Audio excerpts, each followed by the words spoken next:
वाडी वस्तीवर फिरतोय त्याला खऱ्या अर्थाने लोकांच्या असलेल्या समस्या जाणून घ्यायचा प्रयत्न करतो. बरोबर आपल्या विभागातील असलेला तरुण हा इतका बेरोजगार आहे की आतापर्यंत लोक म्हणतायत की आम्ही विकास केला, तर त्यांच्या तोंडावर ही मारलेली थप्पड आहे. खरं बघायला गेलं तर आज त्यांच्यासोबत जी फिरणारी माणसं असतील ती कुठलेही कार्यकर्ते नसून त्यांचे ठेकेदार आहेत. एकही सर्वसामान्य माणूस व एकही कार्यकर्ता ज्याला आपण म्हणतो की आज कुठल्याही अपेक्षाशिवाय असलेला कार्यकर्ता त्यांच्यासोबत नाही. त्यांच्यासोबत असणारे हे सगळे उद्योगपती आहेत, ठेकेदार आहेत.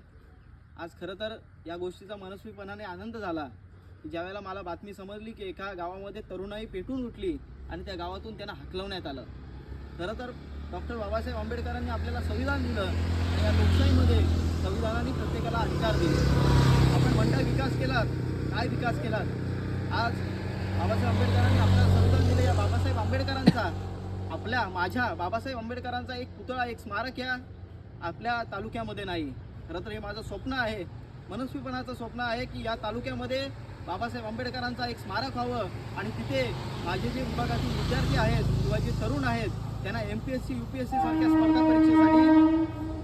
स्पर्धा परीक्षेसाठी तयारी करण्यात यावी आणि माझा तरुण सुशिक्षित व्हावा आणि अधिकारी व्हावा. निवडणुकीला सामोरं जात आहे. खरं बघायला गेलं त्यांच्या विकासाच्या नावाखाली कशी भ्रष्टाचाराची गंगा वाहते हे सर्व तरुणांनी त्या गावामध्ये दाखवून दिलं.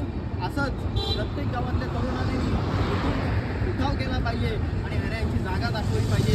आता तरुण गप्प बसणार नाही. आता हा असलेला बेरोजगार तरुण असेल किंवा शेतकरी असेल गप्प बसणार नाही. हे म्हणतायत की आम्ही पैशाने विकत घेऊ, कोणाला मतदाराला पैशाने विकत घेऊ, आम्ही कशाला विकास करू. मला एखाद्या कार्यकर्त्याशी माझी चर्चा झाली, त्यांनी सांगितलं विरोधकाच्या कार्यकर्त्यांनी की आम्ही पैशाने लोकांना विकत करतो. पण आता सांगतोय लोकशाही उठून उठले, तरुण उठून उठलाय, तुम्ही पैशाने कितीही विकत घ्या, तुम्हाला मतदार होणार नाही. तर लोकशाहीलाच मतदान होईल. आणि मी एवढी विनंती करतो की सगळी स्वप्न आपली पूर्ण करण्यासाठी, लोकांची स्वप्न पूर्ण करण्यासाठी मला बहुमताने विजय करा हीच विनंती. धन्यवाद. जय भीम.